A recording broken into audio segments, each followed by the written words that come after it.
पढ़ रहे थे संतान की प्राप्ति के लिए समाज की व्यवस्था के अनुसार, विद्वज्जनों की व्यवस्था के अनुसार नियोग की परंपरा का पालन कर लिया जाए और यदि ब्रह्मचर्य पूर्वक विधुर लोग और विधवा लोग रह सकें तो इससे उत्तम और कुछ नहीं है।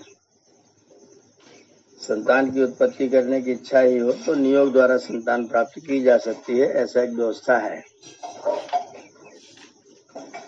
तो कल हम लोगों ने इसके सिद्धांत पढ़ लिए थे।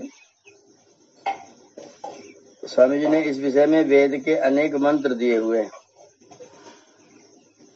यहाँ ऋग्वेद के एक मंत्र है,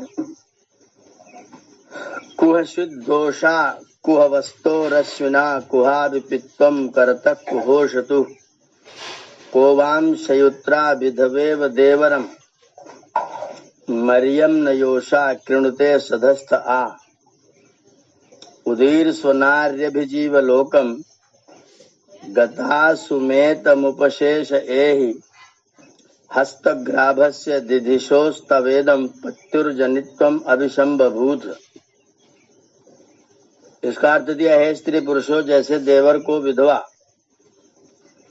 और विवाहिता स्त्री अपने पति को समान स्थान शैया में एकत्र होकर संतानों को सब प्रकार से उत्पन्न करती है, वैसे तुम दोनों स्त्री पुरुष कहाँ रात्रि और कहाँ दिन में बसे थे, कहाँ पदार्थों की प्राप्ति की और किस समय कहाँ वास करते थे, तुम्हारा शयन स्थान कहाँ था, कौन व किस देश के रहने वाले हो। इससे यह सिद्ध हुआ कि देश विदेश में स्त्री पुरुष संग ही में रहें और विवाहित पति के समान नियुक्त पति को ग्रहण करके विधवा स्त्री भी संतान उत्पत्ति कर ले। प्रश्न किया कि किसी का छोटा भाई ही ना हो तो विधवा नियोग किसके साथ करे? उत्तर, देवर के साथ। परंतु देवर शब्द का अर्थ जैसा तुम समझो वैसा नहीं है। देवरा अकस्मात द्वितीयो वरा उच्यते।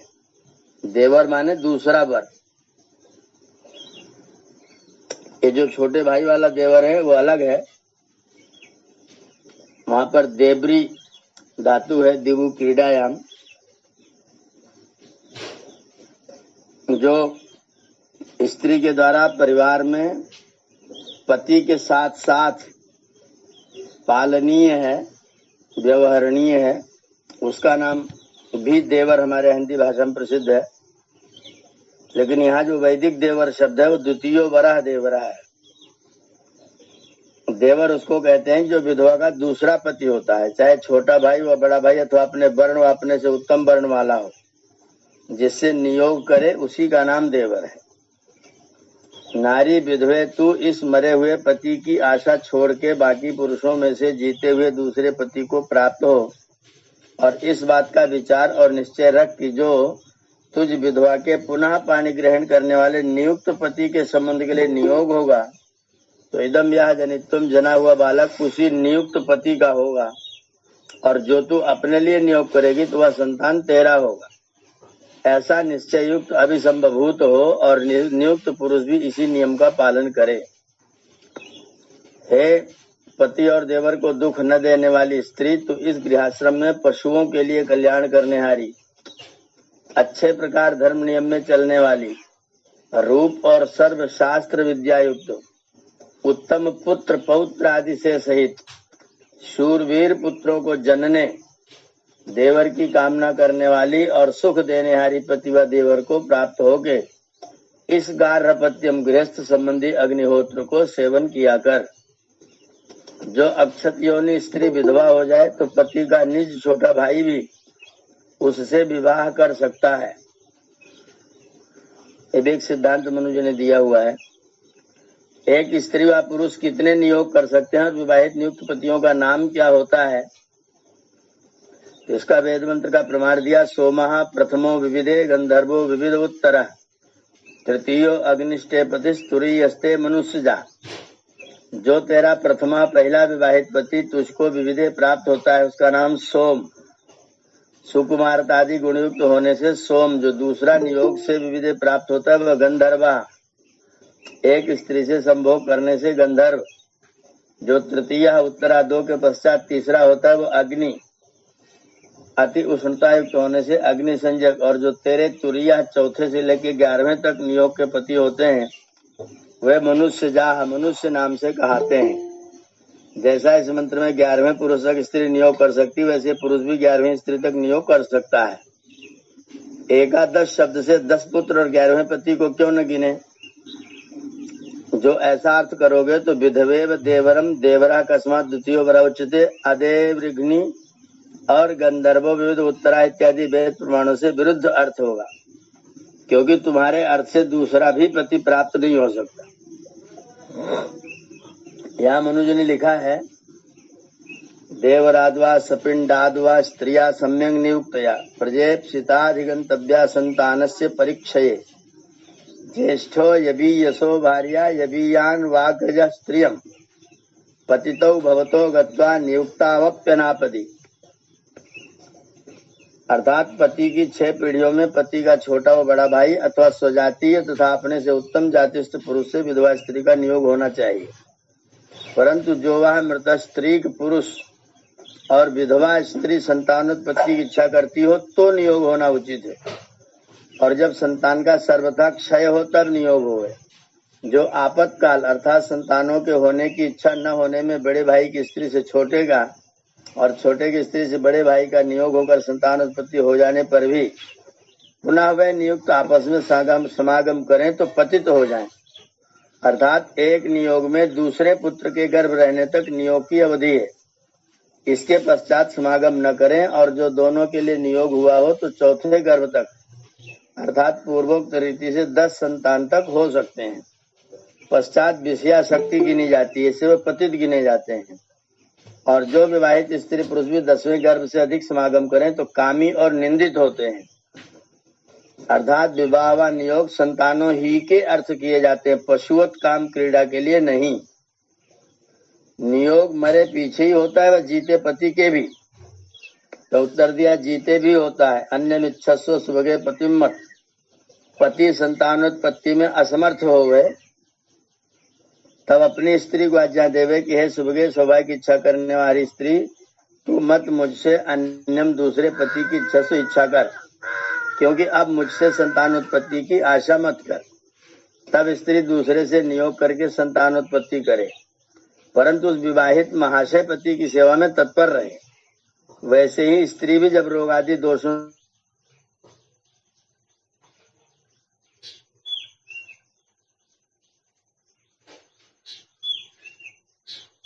ग्रस्त हुए कि हे स्वामी आप संतान उत्पत्ति योग करके संतान उत्पत्ति कीजिए, जैसा कि पांडु राजा की स्त्री कुंती और माद्री आदि ने किया, और जैसा व्यास जी ने चित्रांगद और विचित्रवीर के मर जाने के पश्चात उन अपने भाइयों की स्त्रियों से नियोग करके अंबिका में धृतराष्ट्र और अंबालिका में पांडु और दासी में विदुर की उत्पत्ति की इत्यादि इतिहास भी इस बात में प्रमाण है। विवाहित स्त्री जो विवाहित पति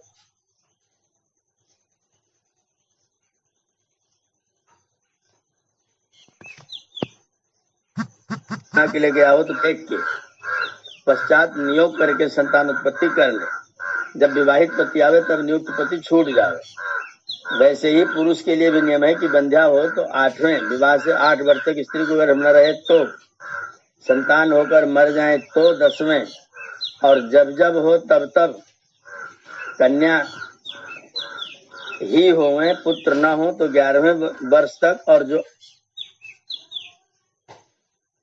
अप्रिय बोलने वाली हो तो सद्या उस स्त्री को छोड़ के दूसरी स्त्री से नियोग करके संतान उत्पत्ति कर ले।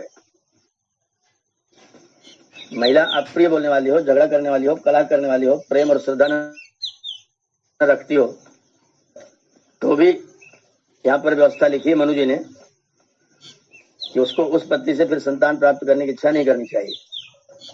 वैसे ही जो पुरुष अत्यंत दुखदायक हो तो स्त्री को उचित है कि उसको छोड़ के दूसरे पुरुष से नियोग कर संतान उत्पत्ति करके उसी विवाहित पति के दाय भागी संतान कर ले इत्यादि प्रमाण और युक्तियों से स्वयंवर विवाह और नियोग से अपने अपने कुल की उन्नति करे। जैसा औरस अर्थात विवाहित पति से उत्पन्न हुआ पुत्र पिता के पदार्थों का स्वामी होता है, ऐसे क्षेत्रज अर्थात नियोग से उत्पन्न हुए पुत्र भी पिता के दायभागी होते हैं। अब इस पर स्त्री और पुरुष को ध्यान रखना चाहिए कि वीर्य और रज को अमूल्य समझे। जो कोई इस अमूल्य पदार्थ को परस्त्री, वेश्या व दुष्ट पुरुषों के संग में खोते हैं वे महामूर्ख होते हैं, क्योंकि जो किसान व माली मूर्ख होकर भी अपने खेत व वाटिका के बिना अन्यत्र बीज नहीं बोते, जो कि साधारण बीज और मूर्ख का ऐसा वर्तमान है, तो जो सर्वोत्तम मनुष्य शरीर रूपी वृक्ष के बीज को कुक्षेत्र में खोता है वह महामूर्ख कहलाता है, क्योंकि उसका फल उसको नहीं मिलता। और आत्मा वही जायते पुत्र ब्राह्मण ग्रंथों का वचन है, यह सामवेद के ब्राह्मण का वचन है, हे पुत्र तू अंग अंग से उत्पन्न हुए वीर से और हृदय से उत्पन्न होता है, इसलिए तू मेरा आत्मा है, मुझसे पूर्व मत मरे किंतु 100 वर्ष तक जी।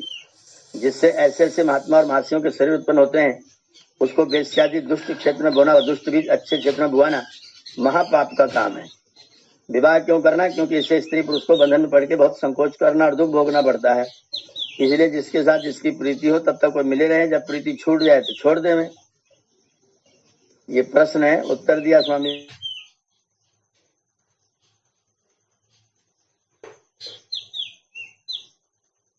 इन मनुष्यों में विवाह का नियम न रहे तो सब गृहस्थाश्रम के अच्छे अच्छे व्यवहार नष्ट भ्रष्ट हो जाए, कोई किसी की सेवा भी न करे और महाव्यभिचार बढ़कर सब रोगी निर्बल और अल्पायु होकर शीघ्र शीघ्र मर जाए, कोई किसी से भय व लज्जा न करे, वृद्धावस्था में कोई किसी की सेवा भी नहीं करे और महाव्यभिचार बढ़कर सब रोगी निर्बल और अल्पायु होकर कुलों के कुल नष्ट हो जाए, कोई किसी के पदार्थ का स्वामी व दाय भागी भी न हो सके और किसी का किसी पदार्थ पर दीर्घ काल पर्यंत स्वतः रहे इत्यादि दोषों के निवारणार्थ विवाह ही होना सर्वथा योग्य है। विवाह न होने में अनेक दोष हैं, इसलिए विवाह करके ही स्त्री पुरुष का संबंध होना चाहिए। जब एक विवाह होगा, एक पुरुष को एक स्त्री और एक स्त्री को एक पुरुष रहेगा, तब स्त्री गर्भवती स्त्री रोगिणी अथवा पुरुष दीर्घ रोगी हो और दोनों की अवस्था हो, रहा न जाए तो फिर क्या करें? तो उत्तर दे रहे हैं, इसका प्रत्युत्तर नियोग विषय में दे चुके हैं। गर्भवती स्त्री से एक बार समागम न करने के समय में पुरुष व दीर्घ रोगी पुरुष की स्त्री से न रह जाए तो किसी से नियोग करके उसके लिए पुत्रोत्पत्ति कर दे, परंतु वेश्यागमन और व्यभिचार कभी न करे। जहां तक हो वहां तक अप्राप्त वस्तु की इच्छा, प्राप्त का रक्षण और रक्षित की वृद्धि, बढ़े हुए धन का व्यय देशोपकार करने में किया करें। सब प्रकार के अर्थात पूर्वोक्त रीति से अपने अपने वर्णाश्रम के व्यवहारों को अति उत्साह पूर्वक प्रयत्न से तन मन धन से सर्वदा परमार्थ किया करें। अपने माता पिता सासू ससुर की अत्यंत शुश्रूषा करें। मित्र और अड़ोसी पड़ोसी, राजा विद्वान वैद्य और सत्पुरुषों से प्रीति रखें और जो दुष्ट अधर्मी उनसे उपेक्षा अर्थात द्रोह छोड़कर उनके सुधारने का यत्न किया करें। जहां तक बने वहां तक प्रेम से अपने संतानों के विद्वान और सुशिक्षा करने कराने में धन आदि पदार्थों का व्यय करके उनको पूर्ण विद्वान सुशिक्षा युक्त कर दे और धर्मयुक्त व्यवहार करके मोक्ष का भी साधन किया करें कि जिसकी प्राप्ति से परमानंद भोगें। ऐसे श्लोकों को न माने। ये कपोल कल्पित पाराशरी के श्लोक हैं। जो दुष्ट कर्मकारी द्विज को श्रेष्ठ और श्रेष्ठ कर्मकारी शूद्र को नीच माने तो इससे परे पक्षपात अन्याय अधर्म दूसरा अधिक क्या होगा। ये श्लोक कह रहा है पतितोपि द्विजा श्रेष्ठ, अगर पतित हो जाए तो भी द्विज श्रेष्ठ होता है। न च शूद्रो जितेंद्रिया, शूद्र जितेंद्रिय हो तो भी श्रेष्ठ नहीं होता। निर्दुग्धा चापि गौ पूज्या, गाय पूजनीय है चाहे दूध दे चाहे न दे। न च दुग्धवती खरी, और गदही चाहे जितना दूध दे तो भी वो पूजनीय नहीं होती है। अश्वालंबम गवालंबम संन्यासम फल पैतृकम, देवराचा सुतोत्पत्तिम कलौ पंच विवर्जयेत्। घोड़े का पालन, गाय का पालन, संन्यास, फल पैतृक और देवर से सुत की उत्पत्ति, कलियुग में इन पांचों चीजों को निषेध किया गया है। नष्टे मृते प्रव्रजते क्लीबे चा पतिते पतौ, नष्ट हो मर जाए, प्रव्रजित हो जाए कहीं छोड़ के चला जाए, नपुंसक हो जाए, पतित हो जाए तो भी। पंचस्वापत सुनारेणाम पतिरन्नो विधीयते, इन 5 आपत्तियों में नारी के लिए अन्य पति का विधान किया जाता है। स्वामी जी इन श्लोकों का खंडन कर रहे हैं और कह रहे हैं जो दुष्ट कर्मकारी द्विज को श्रेष्ठ और श्रेष्ठ कर्मकारी शूद्र को नीच माने तो इससे परे पक्षपात अन्याय अधर्म दूसरा अधिक क्या होगा। क्या दूध देने वाली वरना देने वाली गाय गोपालों को पालनी होती है, वैसे कुम्हार आदि को गदही पालनी नहीं होती है। और ये दृष्टांत भी विषम है, क्योंकि द्विज और शूद्र मनुष्य जाति गाय और गदही भिन्न जाति हैं। कथनचित पशु जाति से दृष्टांत का एक देश दार्ष्टान्त में मिल भी जावे तो भी उसका आशय अयुक्त होने से श्लोक विद्वानों के माननीय कभी नहीं हो सकता। जब अश्वालंब अर्थात घोड़े को मार के अथवा गाय को मार के होम करना ही वेद विहित नहीं है, तो उसका कलयुग में निषेध करना वेद विरुद्ध क्यों नहीं है? जो कलयुग में इस नीच कर्म का निषेध माना जाए तो त्रेता आदि में विधि आ जाए। इससे दुष्ट काम का श्रेष्ठ युग में होना सर्वथा असंभव है। और संन्यास की वेदादि शास्त्रों में विधि, उसका निषेध करना निर्मूल है। जब मांस का निषेध है तो सर्वदा ही निषेध है। जब देवर से पुत्रोत्पत्ति करने वेदों में लिखित श्लोक करता क्यों भूंसता है? ये भूंसता क्या, भूंकता है। यदि नष्टार्थात पति किसी देश देशांतर को चला गया हो, घर में स्त्री नियोग कर ले वह, उसी समय विवाहित पति आ जाए तो वो किसकी स्त्री हो? कोई कहे कि विवाहित पति की हमने माना, परंतु ऐसी व्यवस्था पाराशरी में तो नहीं लिखी। क्या स्त्री के 5 ही आपातकाल हैं? जो रोगी पड़ा हो, लड़ाई हो गई हो इत्यादि आपातकाल 5 से भी अधिक हैं। इसलिए ऐसे ऐसे श्लोकों को कभी न मानना चाहिए। क्यों जी, तुम पराशर मुनि के वचन को भी नहीं मानते? उत्तर दिया चाहे किसी का वचन हो, परंतु वेद विरुद्ध होने से नहीं मानते। और या तो पराशर का वचन भी नहीं है, क्योंकि जैसे ब्रह्मवाच, वशिष्ठवाच, रामवाच, शिववाच, विष्णुवाच, देवीवाच इत्यादि श्रेष्ठों का नाम लिख करके ग्रंथ रचना इसलिए करते हैं कि सर्वमान्य के नाम से इन ग्रंथों को सब संसार मान लेवे और हमारी पुष्कल जीविका हो जावे। इसलिए अनर्थ गाथायुक्त ग्रंथ बनाते हैं। कुछ कुछ प्रक्षिप्त श्लोकों को छोड़ के मनुस्मृति ही वेदानुकूल है, अन्य स्मृति नहीं। ऐसे ही अन्य जाल ग्रंथों की व्यवस्था समझ लो। प्रश्न करें गृहस्थाश्रम सबसे छोटा व बड़ा है? उत्तर करें अपने कर्तव्य कर्मों में सब बड़े हैं, परंतु ये श्लोक भी याद करने के लायक हैं। यथा नदी नदा सर्वे सागरे यान्ति संस्थितिम तथैवाश्रमिणः सर्वे गृहस्थे यान्ति संस्थितिम। जैसे नदियां और नद सब सागर में जाकर के स्थित होते हैं, उसी प्रकार से सभी आश्रम वाले गृहस्थ में ही आकर के संस्थिति को प्राप्त करते हैं। यथा वायुम समाश्रित्य वर्तन्ते सर्वजन्तवः, जैसे वायु का आश्रय करके सारे प्राणी रहते हैं, वैसे ही गृहस्थमाश्रित्य वर्तन्ते सर्व आश्रमा, वैसे ही गृहस्थ के आश्रय से बाकी सारे आश्रम हैं। यस्मात्रयोप्याश्रमिणो दाने नान्नेन चान्वहम्, जिससे कि तीनों आश्रम वाले सन्यासी, वानप्रस्थी और ब्रह्मचारी दान के द्वारा और अन्न के द्वारा गृहस्थी के द्वारा ही धारण किए जाते हैं। गृहस्थी उनको अन्न देते हैं, गृहस्थी उनको दान करते हैं, वो गृहस्थों के द्वारा धारण किए जाते हैं। तस्मात् ज्येष्ठाश्रमो गृही, इसलिए गृहस्थाश्रम ज्येष्ठ आश्रम है। ससंधार्य प्रयत्नेन स्वर्गमक्षयमिच्छता, जिसको अक्षय सुख चाहिए, अक्षय स्वर्ग चाहिए, उस व्यक्ति को गृहस्थ का धारण अच्छे तरीके से करना चाहिए। सुखम चेहेच्छता नित्यम यो धार्यो दुर्बलेन्द्रियैः, जो लोग सुख की इच्छा करते हैं वे लोग उसको धारण करें। जो दुर्बल इंद्रिय वाले हैं वो उसको धारण नहीं कर सकते, उनके बस की बात नहीं है। ये श्लोक महर्षि ने मनु जी से लिया हुआ है। इससे जितना कुछ व्यवहार संसार में उसका आधार गृहस्थाश्रम है। जो यह गृहस्थाश्रम न होता तो संतान उत्पत्ति के न होने से ब्रह्मचर्य, वानप्रस्थ और संन्यास आश्रम कहाँ से हो सकते? जो कोई गृहस्थाश्रम की निंदा करता है वही निंदनीय है, और जो प्रशंसा करता है वही प्रशंसनीय है। परंतु तभी गृहस्थाश्रम में सुख होता है जब स्त्री और पुरुष दोनों परस्पर प्रसन्न, विद्वान, पुरुषार्थी और सब प्रकार के व्यवहारों के ज्ञाता हों। इसलिए गृहस्थाश्रम के सुख का मुख्य कारण ब्रह्मचर्य और पूर्वोक्त स्वयंवर विवाह है। यह संक्षेप से समावर्तन, विवाह और गृहस्थाश्रम के विषय में शिक्षा लिख दी। इसके आगे वानप्रस्थ और संन्यास के विषय में लिखा जाएगा। तो स्वामी जी ने यहाँ पर मनु जी के प्रमाण से गृहस्थ आश्रम की बहुत बहुत बहुत प्रशंसा की है। गृहस्थ आश्रम को ज्येष्ठ और श्रेष्ठ आश्रम कहा है, और ये कहा है क्योंकि गृहस्थी ही ब्रह्मचारी, जो उत्तम गृहस्थी है उन्हीं के घर से उत्तम ब्रह्मचारी पैदा हो सकते हैं। व्यभिचारियों के उत्तम ब्रह्मचारी कभी पैदा नहीं होते हैं। तो जो उत्तम ब्रह्मचारी रह करके अपने गृहस्थ में रहते हैं, उन्हीं लोगों की उत्तम संतानें ब्रह्मचारी संतानें बनती हैं। वही संस्कार युक्त होकर के भविष्य में जाकर के वानप्रस्थ के योग्य होते हैं और वही आगे जाकर के पूर्ण तपस्या करके संन्यास के योग्य होते हैं। इसलिए बाकी तीनों आश्रमों को ठीक रखने का साधन गृहस्थ आश्रम है। गृहस्थ आश्रम की बहुत बड़ी जिम्मेदारी है।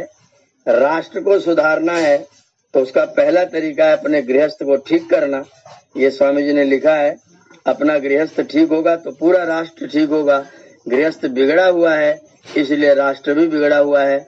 जिस तरह की लंपटता, जिस तरह का व्यभिचार, जिस तरह की बोलचाल, जिस तरह के व्यवहार, भाभी से मजाक, बुआ से मजाक, तथाकथित गाली गलौज, ये सब चीजें जो प्रचलित है समाज में, वो निश्चित तौर पर समाज का सत्यानाश करने वाली, बिगाड़ने वाली है। इसलिए हम सब गृहस्थ लोगों को, अपने परिवारों को बहुत तपोवन बना करके, श्रेष्ठ बना करके अपने गृहस्थों का पालन करते हुए, और मुख्य लक्ष्य जो संतान उत्पत्ति और संतान का विकास है, उसकी तैयारी है, उसको निर्माण है, तो संतान के निर्माण के मुख्य दायित्व को गृहस्थ लोग निभाया करें। ये उनका मुख्य लक्ष्य, मुख्य उद्देश्य है। गृहस्थ में होने का मतलब है अपने से योग्य संतानों का निर्माण करना और अपने माता पिता को अपनी सेवा से संतुष्ट करना। तो हम और गृहस्थ लोग, हम बीच में हैं। अपने माता पिता को सेवा के द्वारा संतुष्ट करें और अपने बच्चों को अपने से योग्य सुशिक्षा प्रदान करके उनको अपने से योग्य बनाएं। ये हमारा लक्ष्य है, ये हमारा टास्क है जिसको हमें पूरा करना है।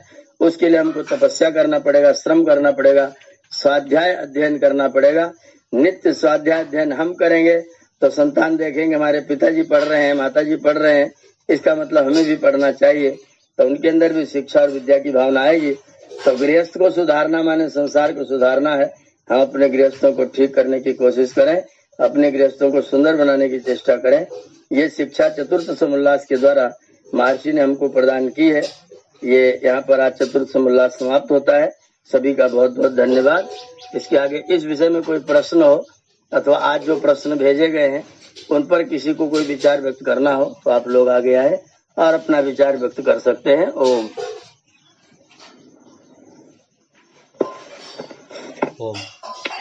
आचार्य जी जी नमस्ते। नमस्ते भगवान, नमस्ते। ये शब्द की उत्पत्ति आकाश से होती है, जो आकाश का मुख्य गुण जो है शब्द में आता है। तो जो शब्द की उत्पत्ति कल बात हुई थी कि नाभि से उत्पन्न होके आकाश, तो उसमें वायु क्यों मिश्रित हो जाता है? जब उसका मेन गुण है तो उसी से केवल उत्पन्न होना चाहिए, वायु को नहीं रहना चाहिए। ये जो हमारे पंच तत्व हैं उनमें से प्रत्येक में प्रत्येक कुछ कुछ मिला हुआ है। जैसे आकाश सबसे पहला है। आकाश जो है वायु में भी प्रविष्ट है, अग्नि में भी प्रविष्ट है, जल में भी प्रविष्ट है, धरती में भी प्रविष्ट है। तो आकाश शब्द का मूल केंद्र है, लेकिन शब्द की उत्पत्ति आकाश में जब तक वायु नहीं होगा तब तक नहीं हो सकती है। तो शब्द आएगा आकाश से ही। अगर आकाश नहीं होगा तो शब्द न आ सकता है, न जा सकता है, न पैदा हो सकता है। लेकिन उसमें जो संयोगिक होंगे, जो साधारण कारण होंगे, वो अग्नि और वायु की आवश्यकता पड़ती है। तो शब्द आकाश में है, लेकिन उत्पत्ति के लिए अग्नि और वायु की आवश्यकता होती है। जैसे बीज हमारे पास में है, लेकिन अगर धूप और बरसात ना हो, आर्द्रता और ऊष्मा ना हो तो कोई भी बीज उगेगा नहीं। ऐसे ही शब्द आकाश का ही है, लेकिन जब तक अग्नि और वायु का संयोग नहीं होगा तब तक वो प्रकट नहीं होगा। तो प्रकटीकरण के लिए इनकी जरूरत है, शब्द की स्थिति के लिए इनकी कोई जरूरत नहीं है। अरे जी प्रणाम। जी जी नाम है सच्चिदानंद स्वरूप। सच्चिदानंद स्वरूप। हाँ जी जी जी। क्या कह रहे थे? सच्चिदानंद स्वरूप अर्थ को एक्सप्लेन कर देंगे। सत्य तीन शब्द हैं। पहला शब्द है सत्य, दूसरा है चित्त और तीसरा है आनंद। सत्य का मतलब होता है सदा विद्यमान, सदा रहने वाला, और चित्त का मतलब है चेतन, और आनंद का मतलब होता है जिसकी हम अनुभूति करते हैं, जिसको अनुभव करके हम बहुत प्रसन्नता करते हैं, बहुत खुश होते हैं। बड़ा हमें उसको शायद उसकी व्याख्या शब्द आनंद शब्द की व्याख्या करना बहुत मुश्किल का काम है, क्योंकि वो अनुभव का विषय है। तो सत और चित और आनंद अर्थात सदा विद्यमान रहने वाला चेतन और आनंद ही जिसका स्वरूप है। स्व माने अपना, रूप माने रूप है। ये जो बाहरी रूप है जो हम लोग दिखाई पड़ता आकार वाला, इसका नाम रूप है। और जो गुण रूप में सूक्ष्म रहता है उसे कहते हैं स्वरूप। तो सदा रहना ईश्वर का स्वरूप है, चेतन रहना ईश्वर का स्वरूप है, और आनंद में मग्न रहना, प्रसन्न रहना, ये ईश्वर का स्वरूप है। तो परमात्मा इन तीनों स्वरूप वाला है, सत स्वरूप वाला है, चित स्वरूप वाला है और आनंद स्वरूप वाला है। इसलिए उसको सच्चिदानंद स्वरूप कहा गया है। अरे जी सत्य और रित में फर्क क्या है? कुछ थोड़ा स्पष्ट कम हो रहा है, क्या कह रहे हैं? सत्य और रित में क्या अंतर है?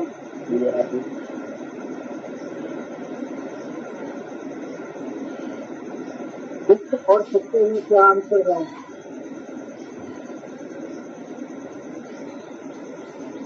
आपकी आवाज ही स्पष्ट नहीं हो रही है।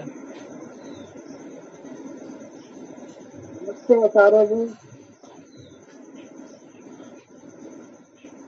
जी जी, क्या कह रहे हैं बताइए एक बार। सत्य और रित में क्या अंतर है? रित और सत्य में? हाँ, रित और सत्य में, सत्य जो होता है वो काल में रुका हुआ रहता है, वो काल से युक्त होता है, उसमें कुछ टाइमिंग होती है। उतने समय में सत्य होता है, बाकी समय वो असत्य हो जाता है। और रित जो होता है वो सर्वकाल में एक जैसा रहता है, उसमें कोई परिवर्तन नहीं आता है। उदाहरण देंगे, जैसे हम इस समय पढ़ रहे हैं, कोई पूछे क्या कर रहे हैं, आप उत्तर देंगे हम पढ़ रहे हैं। लेकिन अभी आधे घंटे के बाद में जब कोई पूछेगा तो आप हम पढ़ रहे हैं नहीं कहेंगे। तो मैं पढ़ रहा हूँ ये वाक्य इस समय तो सत्य है, लेकिन थोड़ी देर बाद वो असत्य हो जाए, क्योंकि हम उस समय पढ़ नहीं रहे होंगे। पर जो रित नियम होते हैं वो कभी भी बदलते। जैसे सूरज पूरब में उगता है, सूर्य पूर्व में उगता है, ये जब तक सृष्टि रहेगी तब तक पूर्व में उगेगा, यहाँ तक कि जहां सूर्य उगेगा उसी को हम पूरब कहेंगे। तो जो नियम परिवर्तित नहीं होते हैं वह रित हैं, और जो बदल जाते हैं वे सत्य हैं। तो आचार्य जी जो कहते हैं कि सदा सत्य बोलो, तो इससे अच्छा हम बोलेंगे सदा रित बोलो। हाँ, रित वो फिर सदा बोलने की जरूरत ही नहीं, फिर खाली रित बोलो कहिए, रितम वदिष्यामि। रित का मतलब कि शाश्वत सत्य, जो हमेशा बदलता नहीं है। हाँ, जो परिवर्तित नहीं होता, मतलब जो व्यावहारिक सत्य है ना, उसको बिना बोले आपका काम चलेगा ही नहीं, वो आपको बोलना ही पड़ेगा। जी, मगर सत्य को छोड़ नहीं पाएंगे। हाँ, आप सत्य को छोड़ के व्यवहार ही नहीं कर सकते हैं। आचार्य जी ये रित जो है री वाला है कि रामे ई के मात्रा है? न, स्वर वाला है, स्वर वाला री है, री। इसका मतलब आचार्य जी केवल रित से काम नहीं चल सकता है। केवल रित से काम ही नहीं चलेगा, आपको सत्य बोलना ही पड़ेगा। अब मैं आपसे पूछूंगा इस समय आप कहाँ पर है, तो आप क्या कहेंगे कि मैं हूं ही नहीं, या ब्रह्मांड में हूँ? मैं आपसे पूछूं इस समय आप कहाँ हैं, तो आप कहें मैं ब्रह्मांड में हूँ। ये रित है कि मैं ब्रह्मांड में हूँ, लेकिन इससे बात तो नहीं बनेगी ना। आपको बताना पड़ेगा मैं प्रयागराज हूँ कि जौनपुर हूँ। तो इसीलिए सत्य भी जरूरत है, रित भी जरूरत है, दोनों की आवश्यकता है, एक को छोड़ नहीं सकते। सीमित और असीमित दोनों को लेकर चलना पड़ेगा। हाँ, दोनों को लेके ही, इसीलिए रितम च सत्यम दोनों का निर्माण परमात्मा ने किया है। नहीं तो एक को छोड़ ही देते, परमात्मा ही रित बना देते, सत्य करते ही नहीं। आचार्य जी इसमें आपने कहा कि यदि झगड़ालू या करकरा वो हो पत्नी, तो उससे बच्चे न पैदा किए जाए, तो ये तो पुरुष पर भी लागू होगा। स्वामी जी ने स्पष्ट लिखा है, दोनों के लिए वो नियम है। जो आदमी नित्य शराब पी रहा है, रोज झगड़ा कर रहा है, मारपीट कर रहा है, गर्भवती स्त्री को भी लात से मार रहा है, वो संतान जब पैदा होके आएगी तो कैसी होगी वो? जी इसलिए ऐसी संतानें ना हो तो अच्छा है। ऐसी संतानों को पैदा होने का मतलब क्या है? वो संतानें पैदा होकर के उसी तरह के संस्कार वाली होंगी, कुविचार वाली होंगी। जो बातें यहाँ पर आचार्य लिखी हैं ये नियोग विधि के लिए समाज की जी। बहुत उच्चतर अवस्था के लिए है ये। उच्चतर भी नहीं, उच्चतम अवस्था के लिए। हाँ, एकदम उच्चतम अवस्था है। जब सब लोग माने सब गुरुकुल में पढ़े हुए होंगे, सारे वेद दर्शन उपनिषद सब पढ़े हुए, उन्होंने पूरा आचरण में उतारा हुआ है, तब जाकर यहाँ पर स्थिति हो रही कि 5 साल के लिए पति अगर बाहर है तो यहाँ संतान उत्पत्ति कर ले रहे हैं तो भी स्वीकार होंगे। आज की जो वर्तमान की परिस्थितियां हैं, दूसरों की स्त्रियों को लेकर के लोग भाग जा रहे हैं, स्त्रियां भी उनको लेके भाग जा रही हैं। जी ऐसी स्थिति में आप नियोग की बात करें तो आपने छूट ही दे दी बदमाशों को बदमाशी करने की। जी जी, पूरा नियम में जब बांधेंगे तब जाके लागू होगा। हाँ, जब तक पूरी वैदिक व्यवस्था पूर्ण रूप से लागू नहीं तब तक नियोग तो फिर छोड़ने के ही लायक विधि है। आचार्य जी, जो अरब कमाने चले जाते हैं उनको यहाँ अल्लाह मियाँ संतान दे देते हैं तो वो क्या कहेंगे? वही वाले हैं, वो नियोग वाले। अपने काम की चीज उन्होंने निकाल ली है, अपने काम की चीज निकाल ली है। थोड़ी थोड़ी चीज यहाँ से ली उन्होंने। आचार्य संगठन सूक्त के जो हमारे 4 मंत्र हैं वहां से पूरा उन्होंने उठा लिया, चारों का चारों। हाँ बिल्कुल बिल्कुल, उन्होंने लिया उसको। माने देश के देश बनाते जा रहे हैं। कर हम तो एक देश में से दूसरा देश पैदा कर देंगे संगठन के बल पर, पैदा कर रहे हैं। आचार्य जी, डॉक्टर साहब के पास समस्या ज्यादा आती है ये सऊदिया वाली। आएगी क्यों नहीं आई? चिकित्सक है तो उस विभाग में रहना ही पड़ता है। आचार्य जी, आपने एक बताया था कि वैदिक देवर एक और दूसरा आपने लौकिक देवर जी, वैदिक, और एक दूसरा बताया था कि 10 बच्चे।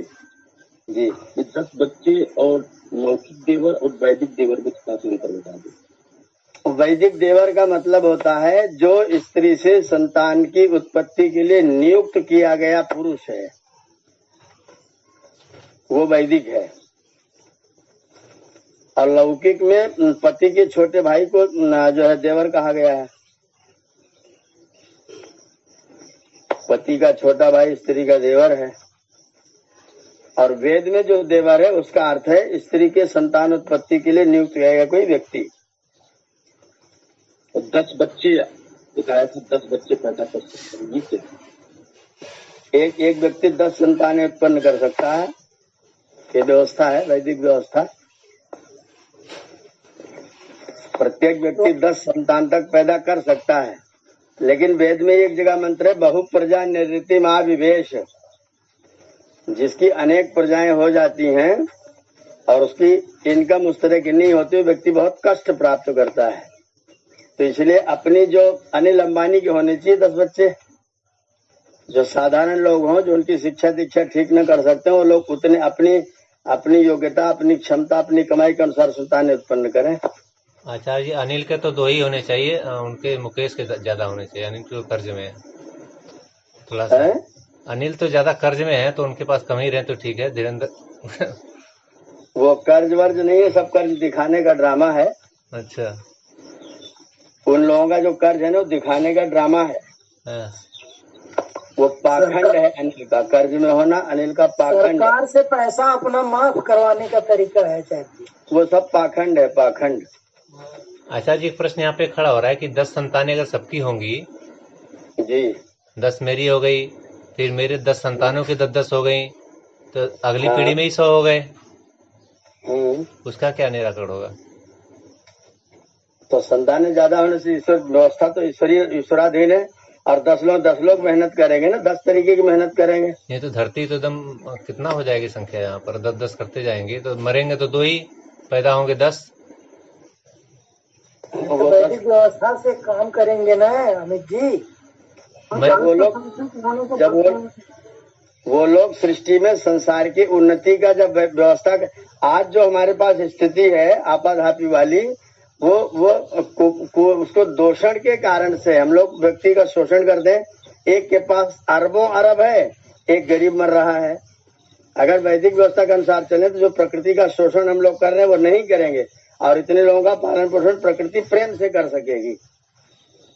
आराम से बढ़िया तरीके से होगा। और हम आचार्य जी ये भी है कि 10 अधिकतम कहा गया है, थोड़े कहा गया इससे कम न कर। नहीं नियम ये नियम नहीं बनाएगा 10 ही करो। सब जगह 10 तक कर सकते हैं, 10 तक कर सकते हैं। आचार्य जी मैंने इसको कहीं पढ़ा है, मुझे कहाँ से ध्यान आ रहा है कि जैसे 10 संतान किसी के हो तो 5, 6, 7, 8 उसमें से सन्यासी हो जाएं, सन्यासी बनकर के राष्ट्र की, समाज की, देश की उन्नति और अपनी उन्नति करें, तो बचेंगे 2-3 10 करें, कोई दिक्कत नहीं है। अगर वैदिक व्यवस्था लागू हो जाएगी ना जी, तो जो एक बटे 4 लोग तो सन्यासी होंगे, हाँ 1 बटे 4 लोग वानप्रस्थी होंगे, जी, 1 बटे 4 ही तो समाज में, गांव में, घरों में, शहरों में रहेंगे। जी, बाकी तो सब लोग वनों में आराम जाके तपस्या करेंगे, कोई पढ़ेगा, कोई पढ़ाएगा, कोई उन गृहस्थियों में घूम करके प्रचार प्रसार करेगा। नहीं, अगर सीधे अगर संन्यास नहीं लेंगे बाल आश्रम के बाद, तो गृहस्थ में जाएंगे तो संतान तो बढ़ेंगे ही नहीं फिर समाज में। मैं कह रहा हूँ जो बाल आश्रम के बाद सीधे संन्यास लें, अधिकतर संतानें ऐसी हो जाएं जो सीधे संन्यास लें और समाज की, देश की रक्षा करें। जब वैदिक व्यवस्था आप लागू करोगे तो प्रायः लोग तो मोक्ष पथानुगामी होंगे। जी, जो मोक्ष वाले होंगे वो सीधा ब्रह्मचर्य से संन्यास में चले जाएंगे। हाँ, मैंने ऐसा कहीं पढ़ा है, मुझे कहाँ से पता चले। मैं तो इस प्रश्न का इस तरह से उत्तर ले पाता हूँ। अगर कहीं ठीक है, ऐसा विचार व्यक्त कर सकते हैं। आज बाद में सभी को संन्यास आश्रम ग्रहण करना होता है, सभी के लिए व्यवस्था की है महर्षि दयानंद जी ने। नहीं, लेकिन वो तो गृहस्थ में जाएंगे तो संतान करके जाएंगे ना, फिर अगर सीधे संन्यास में नहीं गए वो तो। लेकिन संन्यास की व्यवस्था तो की गई है, उसमें भी गृहस्थ के बाद भी ऐसा तो है नहीं कोई चीज है। नहीं बहन जी, प्रश्न यहाँ पर है कि सभी लोग अगर गृहस्थ होकर के संन्यास में जाएंगे तो संख्या तो बढ़ेगी ना समाज में, तो संख्या वो नियंत्रण में कैसे रहे, तो उसके लिए बाल आश्रम से सीधे संन्यास में जाएंगे तो वो ज्यादा काम होगा, ज्यादा संख्या भी नहीं बढ़ेगी। ओम आचार्य जी जी। अब जो प्रश्न ये उठ रहा है 10 संतानों का, वर्तमान समय में आचार्य जी स्थिति ये है कि 10 क्या 1 संतान पैदा करना बहुत कठिन काम हो गया है। आज मेडिकल विभाग में चले जाइए तो लाइनें लगी हुई हैं।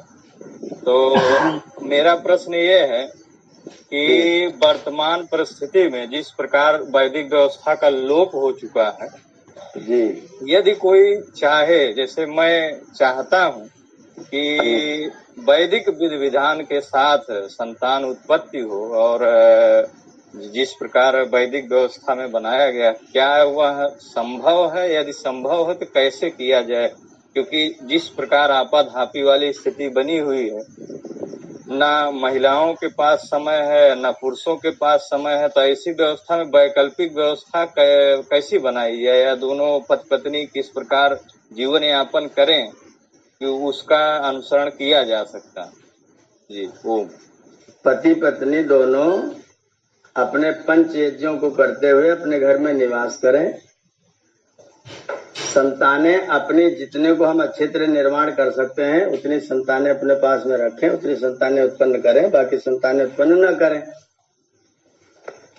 अब जो एक भी नहीं करना चाहती है उनको तो महिला कहने में संकोच होता है कि महिला है भी कुछ और है। वो जो चाहती मेरी एक ही होनी चाहिए या मेरी होनी ही नहीं चाहिए, हम तो ऐसे ही ठीक हैं, वो तो महिला है भी कि नहीं पता नहीं। तो आचार्य सीधे घोषित रूप से संन्यास क्यों नहीं लेते हैं लोग जो ऐसा करते हैं? तो ना भोगा पूरा घर खूब भोग करेंगे, नसबंदी करा करा के भोग करेंगे, संन्यास नहीं लेंगे, वानप्रस्थ नहीं लेंगे। फिगर खराब नहीं करना, ये उद्देश्य शायद वहाँ पर है कि मेरा भोग। आचार्य जी मेरा ये मानना है, बहुत लोगों को नियम ही नहीं पता। जैसे मैं अभी 4-5 साल से गृहस्थ में प्रवेश किया हूँ, तो मुझे खुद नहीं मालूम है कि कैसे संतान। हाँ, मन में ये विचार रहता है कि हाँ एक संतान जो है अच्छी संतान आनी चाहिए, लेकिन सबसे बड़ी बात जैसे इतना दूषित हो गया, जैसे आहार से ले लिया जाए, आज आहार भी जिस प्रकार से जैविक खेती होती थी वो हमारे यहाँ का लोप हो चुका है। फिर देखा जाए आहार के बाद की व्यवस्था जो है विचार, तो विचार अच्छे विचार अब समाज में रहे नहीं। तमाम टेलीविजन पे नाना प्रकार की चीजें प्रसारित होती रहती हैं। तो मेरा प्रश्न यही था कि इन सब विसंगतियों को देखते हुए इसका इलाज तो यह है कि टीवी आप जो है तो उसको भी दुकान पर जाके बेच जाइए जी, और दोनों पति पत्नी अपने पंचयज्ञ का पालन प्रतिदिन करना प्रारंभ कर दीजिए जी। संतान अच्छी बनानी हो, इसके लिए डॉक्टर सत्यदेव जी इसी ग्रुप में है, वो इसके लिए बहुत लालायित हैं। उनसे एक बार मिल करके पूरा मशविरा उनका लिया जाए जी। और अगर मुझसे दोनों जने आकर के मिलेंगे पति पत्नी दोनों, तो मैं भी अच्छा मशविरा दे सकता हूँ, क्योंकि मैंने प्रयोग करके देख रखा है। नहीं तो आचार्य जी नंबर उपलब्ध हो जाएगा तो ज्यादा बेहतर रहेगा हमारे लिए। मिल जाएगा, बिल्कुल, मिल जाएगा, सब मिल जाएगा। नंबर मिल जाएगा, ग्रुप में आ जाएगा। आप आइए, मिलिए, दोनों जने आ करके गुरुकुल में मिलिए।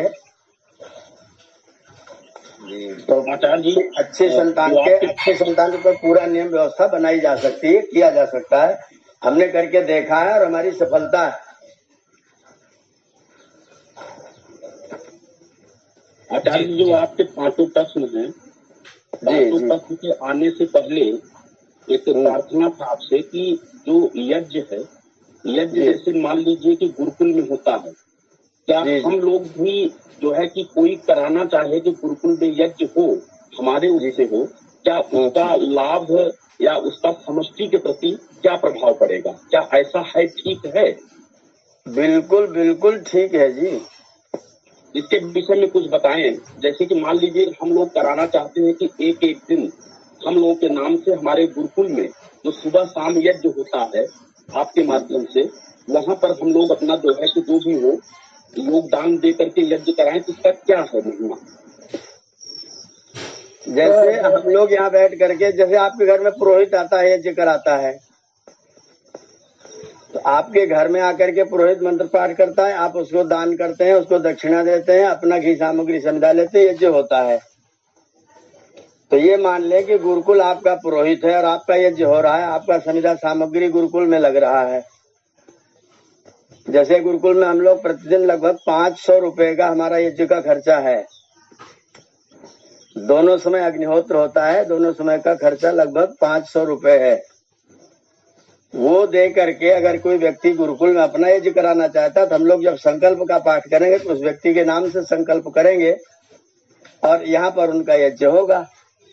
जो यज्ञ का सुगंधी वाला भौतिक वाला भाव है वो तो बहुत दूर वहां तक नहीं पहुंचेगा, लेकिन जो पुण्य वाला भाव है, कराने वाला जो भाव है और दान वाला भाव है, उसका लाभ कराने वालों को होगा। तो आचार्य जी, हम लोगों का जो है कि ये निवेदन है कि हम लोग अपनी तरफ से जो हमारी टीम है वो चाहते हैं कि एक दिन जो लोग प्रशिक्षण ले रहे हैं या तो करें तो बड़ी अच्छी बात है। बाकी हम लोग 8-10 लोग 15 लोग जो है वार्तालाप कर चुके हैं, शायद सब लोग करेंगे भी। तो एक दिन जो है कि हम लोगों के नाम से जो है तो जरूर यज्ञ हो। बाकी जो उसकी प्रक्रिया है जो आप बताए कि 500 रुपए लगभग खर्च होता है उसमें चीज सामग्री के प्रति, तो वो चीजें आपके अकाउंट जो कोई हो उसको यदि आप मुहैया करा देंगे तो उसमें हम लोग जो है भेज देंगे। और अमित जी से प्रार्थना है कि वो अमित जी एक लिस्ट बना लेंगे ताकि ये हम लोग जो है, और आप उसके विषय में बता देंगे जिस दिन की यज्ञ होगा जिसके नाम से। आप नामों की सूची दे दीजिएगा, उसमें लिस्ट बन जाएगी। ऐसा कर लेना जी। जैसे किसी तिथि पर किसी के माता पिता का जन्मदिन है, किसी बच्चे का जन्मदिन, उन्हीं का जन्मदिन है, शादी का दिन है, वो किसी महीने में हो, लेकिन तिथि जो पड़ती हो उस तिथि पर एक आदमी अपना अपना कर लेगा। तो आचार्य जी, इसमें ये है कि जो आपका अकाउंट है, अमित जी हैं, उस अकाउंट में हम लोग जो है कि जो 500 रुपए के हिसाब से हम लोग डाल देंगे। और जो हमारे यहाँ मान लीजिए कोई जन्मदिन होता है या शादी का वर्षगांठ होता है या माता पिता का होता है, हम लोग डेट लिखवा देंगे, उसी दिन वो हो जाए। हाँ ठीक, बिल्कुल ठीक। उस दिन उनका यज्ञ गुरुकुल में हो जाया करेगा। तो आदरणीय मुकेश जी हैं, धीरज जी वगैरह हैं, और मुकेश जी, धीरज जी, आपका क्या राय है? आदरणीय मुकेश जी, से अरे ये हम सामग्री का जो खर्चा है वही तो दे रहे हैं, आचार्य दक्षिणा तो इसमें ऐड है ही नहीं। तो चलिए दक्षिणा के विषय में चर्चा कर लेंगे बाद में। दक्षिणा के अलग कर लेंगे। आचार्य दक्षिणा भी तो चाहिए, तो फल शांत हो जाइए। आदरणीय रविंद्र जी, आदरणीय रविंद्र जी, वही बोले ना, बीच में ना बोलिए ना। आदरणीय रविंद्र जी, दैनिक की व्यवस्था की जा रही है। रविंद्र जी, दैनिक की व्यवस्था की जा रही, तो हम जो सहयोग कर सकते हैं कर रहे हैं। धीरे धीरे व्यवस्थाएं आगे बढ़ रही हैं, तो अभी किसी को बोझ ना लगे, बहुत सारे सबके काम है, तो उतना भी करेंगे तो हम लोग को लगता है कि अच्छा खासा सहयोग हमारा कर लेंगे हम लोग। तो अभी दक्षिणा की बात नहीं है, वो जो अभी विचार हो रहा है यही ठीक है जी। जयप्रकाश जी, धीरज जी, मुकेश जी, कुशीनगर से जो भी भाई कुछ कहना चाहते हैं बता सकते हैं। और अमेठी से ब्रजेश जी आपकी क्या राय है? जी भ्राता जी, बहुत सुंदर व्यवस्था है, बड़ा अच्छा है। कोई विधि विधान से अपने यहाँ यज्ञ नहीं कर पाता है तो आचार्य जी विधि विधान से करवाएंगे, इससे बेहतर कुछ नहीं हो सकता। आदरणीय राजरतन जी आवाज सुन रहे हैं क्या? हाँ भ्राता जी, ओम जी, आपकी क्या राय है? मैं आपके प्रस्ताव से सहमत हूँ। जी, धीरज जी, मुकेश जी,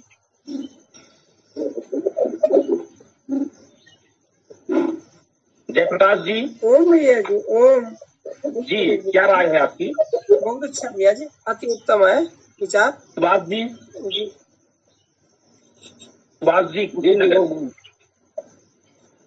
भ्राता दुर्गेश जी, ठीक है जी, सिकंदर भ्राता दुर्गेश जी, हम भी आपके प्रस्ताव में पूरी तरह से अपनी सहमति दे रहे हैं। ठीक है, हमें पता चल गया प्रस्ताव है अंदर का। जी दुर्गेश भ्राता जी, सभी का प्रस्ताव पता चल गया। नाम की सूची आप दे दीजिएगा, व्यवस्था बन जाएगी। अब आइए हम लोग प्रश्न देख लीजिएगा, सूची तो है ही ये नाम। कोई नहीं, वो लिस्ट बन जाएगी, ठीक है, तो इसमें बना लेंगे, कोई नहीं है। अभी यहाँ पर जो प्रश्न अभी 10 मिनट से हमारे पास है, क्या हम ऊपर जा रहे हैं, 6:30 हो गया है, तो अभी प्रश्नों का जो कड़ी है उसमें से हम ले लेते हैं, जिन्होंने तैयार किया हो परीक्षा दे लें, क्योंकि वो सबसे महत्वपूर्ण कड़ी वो भी है अपने इस प्रक्रिया की, सारी प्रक्रियाओं की। प्रश्नों पर आ जाइए, किसने तैयारी किया तो बोलना चाहे तो 2 मिनट का समय है जी। दुर्गेश भ्राता जी, मैं भी आपके विचारों से सहमत हूँ। लक्ष्मी नारायण जी, ओके, ठीक है। प्रश्नों पर आइए। आज भी प्रश्न आया है, कल का भी आया है, परसों का भी आया है। जिन लोगों ने नहीं बोला अभी भी कुछ, बहन गीता रंजनी शायद कुछ बोलने वाली हैं। मेरा फोन आने लगता है गाड़ी वाले का। अच्छा और बीच में कट जाती हूँ ना, वो कॉल करने लगता है आने के लिए। जी। और कोई किसने तैयारी किया है? प्रश्नों की तैयारी कीजिए आप लोग, क्योंकि उसके बिना बहुत गहराई नहीं आएगी, और गहराई बहुत ज्यादा चाहिए हम सभी को भी। रूप और स्वरूप में क्या अंतर है, इसका यही हम बताएं जो है। अति सुंदर, आइए। रूप, जैसे रूप उसको कहते हैं जिसका जैसे कोई चीज जो है आंखों द्वारा देख के होता है, उसका रूप का है। जो उसके गुण होते हैं वो स्वरूप है। जैसे पेड़ है, उसका जो है रूप है, और उसके जो फले वाले होते हैं उसका जो स्वरूप है, गुण जो है। सही है गलत है? जैसे पानी का रूप है, क्या नाम से, शीतलता, उसका जो है गुण है स्वरूप शीतलता। पानी का कोई निर्धारित रूप नहीं है। अच्छा, जैसे वो गिलास में है तो गिलास के रूप का हो गया। अच्छा, बाल्टी है तो बाल्टी के रूप का हो गया। दिखाई देता आंखों से जितनी चीजें दृष्टिगोचर होती है सब रूप है, और स्वरूप का मतलब होता है उनका जो कार्य, उनका जो गुण विशेष, शीतलता उसका स्वरूप है। वृक्ष है, खड़ा हुआ है, जब तक रहेगा तब तक परोपकार उसका स्वरूप है। वो पत्ती से भी परोपकार करेगा, जड़ से भी करेगा, शाखा से भी करेगा, तना से भी करेगा, छाल से भी करेगा, जब तक खड़ा रहेगा परोपकार उसका स्वरूप है। तो जो वस्तु दृष्टिगोचर होती आंखों से वो उसका रूप है, और जिससे वो दूसरों के लिए काम आता है, दूसरों को कुछ पहुंचाता है, दुख या सुख, वो उसका स्वरूप है जी। जी आचार्य जी, मैं जी विराट शब्द को बहुत थोड़े से मैं बताऊंगी। बहुत सुंदर, जी बताइए बताइए। विराट शब्द जो है वी स्तर पूर्वक राज दीप इस धातु से कृत प्रत्यय लगने से विराट शब्द सिद्ध हुआ है, ऐसा सत्यार्थ प्रकाश में स्वामी जी ने लिखा है। बहुत सुंदर, अति उत्तम। यो विविधम नाम चराचरम जगत राजयति प्रकाशयति स विराट। विराट अर्थात बड़ा, जो अनेक प्रकार के चर अचर जगत को प्रकाशित करता है वह विराट है। अर्थात परमपिता परमात्मा ही चराचर जगत को प्रकाशित करता है, इसलिए परमात्मा का नाम विराट है। राज धातु का अर्थ है प्रकाशित करने वाला, जो सबको प्रकाशित करता है या जिससे जगत की सारी वस्तुएं प्रकाशित होती हैं, वह विराट है अर्थात परमात्मा है। विराट को यदि हम किसी कार्यक्रम के रूप में लेते हैं, जैसे अमुक जगह पर एक विराट कार्यक्रम का आयोजन किया गया है, तो उस जगह पर इसका हम ये अर्थ लेंगे कि जिसको देखकर आंखें चकाचौंध हो जाए, तो वहां पर विराट इस अर्थ को द्योतित करता है। और परमात्मा के अर्थ में ये चर अचर सभी जगत को प्रकाशित करने के अर्थ में प्रयुक्त होता है। बहुत सुंदर, बहुत सुंदर, अति उत्तम। आज तो आपका पूरा ही नंबर आ गया। जी अमित जी। जी अमित जी की इच्छा के अनुसार मैंने संस्कृत भी बोल दिया। अब तो मुझे 60-70 नंबर नहीं दीजिएगा। 90 मिला, 90। बस ठीक, एकदम। जब गीता बहन जी जब वीडियो ऑन करके दिखाई देंगी कि वो देख के नहीं बोल रही है किताब में से, कॉपी में से। नहीं, ये नकल नहीं है भाई। अमित जी, मैं जानते हैं, मैं चलते फिरते हुए सब काम करती हूँ, नाश्ता बनाती हूँ, खाना बनाती हूँ और सुनती भी रहती हूँ। जी जी, ये मेरे लिए बड़ा व्यस्त कार्यक्रम होता है सुबह वाला। तो आपने इसको देख के बोला है या याद हुआ था उसको बोला हुआ? ये मैंने थोड़ा सा जब देखा, आचार्य जी का प्रश्न मुझे अचानक ही दिखा जी, तो थोड़ा सा वो संस्कृत वाला देखा मैंने, बाकी अपने से व्यक्त। हाँ मुझे पता है, जब आप पढ़ रही थी तो मुझे पता चल रहा था कि आप कहीं देख के बोल रही हैं। तो मैं झूठ 90+ मिला है सर जी को आज, 90+ मिला है आज। वो जब याद हो जाएगा हमें, याद भी है थोड़ा सा भी। अगली बार में बिना देखे बोलूंगी। जी जी जी जी, अभी थोड़ा सा वो संशय रहता है ना, तो इतने लोगों के बीच में प्रदर्शन करना है तो थोड़ा सा झिझक होती है, तो याद भी चीज भूलने लगती है। तो कल को वो भी होगा, हमें याद भी हो जाएगा लोगों को। तो एक बार उस प्रक्रिया तक लेके जाएंगे तो फिर आचार्य जी हमारे 100 नंबर में 100 पाएंगे फिर। आचार्य जी ओम। और कोई? जी आचार्य जी ओम। जी ओम। हिरण्या नाम सूर्यादीनां तेजसां गर्भ उत्पत्ति निमित्तम अधिकरणम सा हिरण्यगर्भा। ईश्वर स्वयं प्रकाश स्वरूप है, उसके ही प्रकाश से संपूर्ण संसार और सूर्यादि लोक, चंद्र, तारे सब प्रकाशित होते हैं। जिसके वही उनकी उत्पत्ति करता है और वही उनको धारण भी कर रहा है। इस कारण से ईश्वर का नाम हिरण्यगर्भ है। आचार्य जी को जी बहुत बढ़िया। यहाँ पर भी नंबर मिला आचार्य जी आपको। नंबर आ रहे हैं मेरे। जी जैसा आचार्य जी आपने, जी आचार्य जैसा आपने हमें व्याकरण में बताया था आचार्य जी कि गर्भ का अर्थ है गमन, ग का अर्थ है गमन करना, र का मंत्र में रमण करना, भ का अर्थ है प्रकाशित करना। गर्भ कहते हैं जो हितकारी हो, जो प्रिय हो। जी जी आचार्य जी मिला के तो यही हुआ। बहुत सुंदर। करता हो, रमण करता हो, जो प्रकाशित करता हो, तो ये हितकारी हो और सबके लिए प्रिय हो। जी जी जी, हमने आपने बताया जो सबके लिए हितकारी है, जो सबके लिए प्रिय है, वो हिरण्य है जी। और उस हिरण्य को जो ग्रहण भी कर लेता है, रखता भी है और बाद में प्रकाशित भी करता है, जी ऐसे वो हिरण्य गर्भ है। जी तनु जी, गर्भा में ग, र और भा तीन धातुएं हैं। जी तो गा माने ग्रहण करना, रा माने रमण कराना, भा माने प्रकाशित करना। जी आचार्य।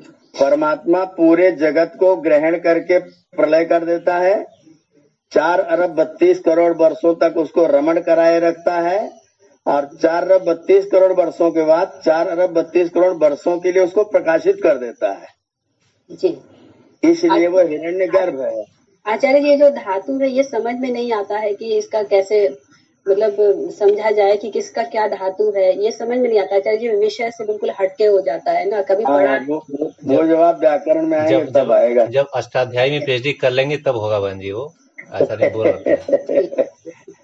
जब व्याकरण में आएंगे तब समझ में आएगा।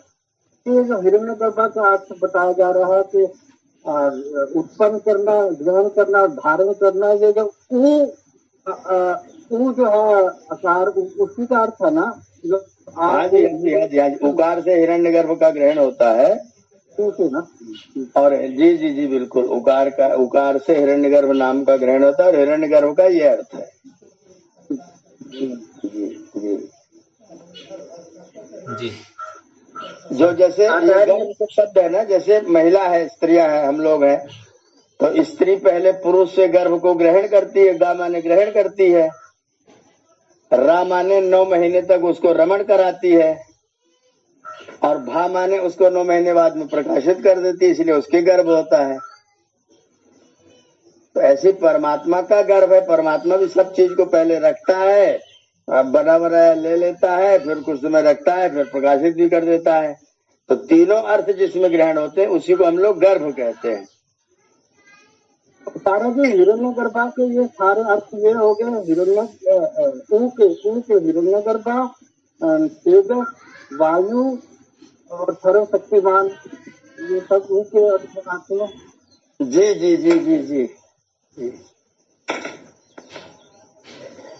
ये तीनों शब्द उकार के द्वारा ग्रहण होते हैं। आज का समय पूरा हुआ। हम धन्यवाद करते हैं हमें कि आपने हमको वो 50 प्रकाश प्रश्नोत्तरी में और में जोड़ लिया। आपका बहुत बहुत धन्यवाद। मुझे आचार्य के जन्मदिन के अवसर पर मुझे धन्यवाद जो है आपको शुभकामना देने के लिए आपका बहुत बहुत धन्यवाद। जिस तरह से चल रहा है तभी लग रहा है कि आचार्य जी का कुछ भी अपना नहीं रह जाएगा, सब बट जाएगा अभी। मेरा अपना एक है, मेरा अपना एक है, वो भी सबका है, इसलिए किसी के पास अपना कुछ नहीं, सब बटा हुआ है। क्योंकि शिव का तो सब कुछ है, शिव के पास सब कुछ है, सबका है, तो परमात्मा का तो सब ही है। वो धीरे धीरे उसी की तरफ गति हो रही है, गतिमान सभी लोग हैं। आइए शांति पाठ के लिए सुनील कुमार जी आगे आ जाएं। आज के सत्र को हम लोग यहाँ पर समापन करेंगे। प्रश्नोत्तरी का जो क्रम है लगातार चलेगा। बहुत सारे लोग कुछ भी नहीं बोले हैं आज तक। विष्णु दयाल जी और नाम में कुछ लोगों का पढ़ दे रहा हूँ। राजरतन जी तो बोलते हैं, राधे श्याम ओझा जी, राघवेंद्र जी ने आज बोल दिया है, और मंगला बहन जी प्रश्नों के उत्तर में आइए सामने। जियो जी कौन है ये, कमलेश सिंह जी और कृष्ण कुमार जी और इंद्रभान जी, और फिर इधर से इतने लोगों ने कुछ बोलते नहीं है, सब सुन रहे हैं लोग, तो सुनिए, अच्छा है, लेकिन बोलिए भी। BST अमेठी कौन है ये, इन्होंने कुछ नहीं बोला अभी तक आज में। और अभिनव जायसवाल जी, इन्होंने अभी तक कुछ नहीं बोला है। तो आप लोग भी पढ़िए, सुनिए, देखिए, समझिए, और कुछ कुछ मुख खोलिए। किताब कापी रखेंगे तो मुख खुलेगा। तो सभी लोग बोलने वाले होंगे, बोलने वाले को बहुत ज्यादा समाज में जरूरत है। आचार्य जी, ओम जी जी, आकाश और अंतरिक्ष तुमको थोड़ा स्पष्ट कर दीजिए। आकाश और अंतरिक्ष, अंतरिक्ष जो है ना वो वास्तव में अवकाश है। अच्छा। दो वस्तुओं के दो स्थूल वस्तुओं के बीच की जो खाली जगह है उसका नाम है अंतरिक्ष। जैसे मान लीजिए आप 2 गेंद ले लीजिए जी, उन दोनों गेंदों को 1 फीट की दूरी पर रख दीजिए जी, तो उन दोनों गेंदों के बीच की जो 1 फीट की दूरी है वो अंतरिक्ष है। और वो दूरी और प्लस गेंद के अंदर विद्यमान जो छेद है, जगह है, जी वो सब आकाश है। धन्यवाद। मतलब जो आकाश है वो स्थूल वस्तुओं में भी विद्यमान है और अंतरिक्ष स्थूल वस्तुओं में नहीं है। जी आकाश व्यापक है। हाँ, आकाश व्यापक है, अंतरिक्ष व्यापक नहीं है।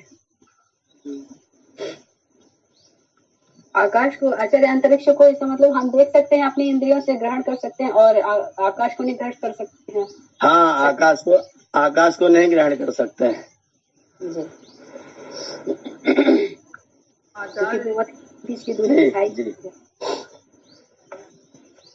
जी करेंगे जो वासी चराचरम जगत परिणाम वायु जी चराचर जगत का धारण जीवन और प्रलय करता है और सब बलवानों से बलवान है।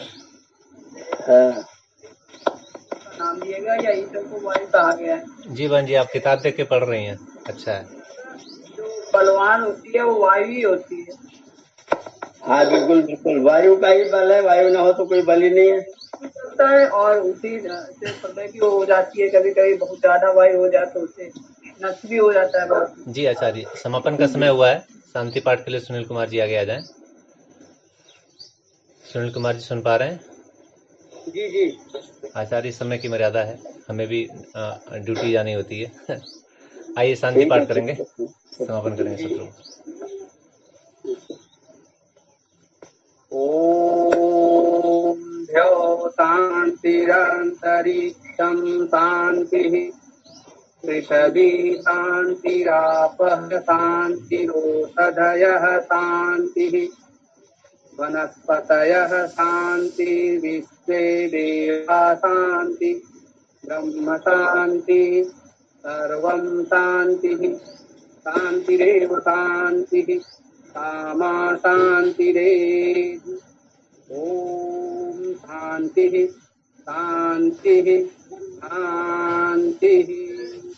ओम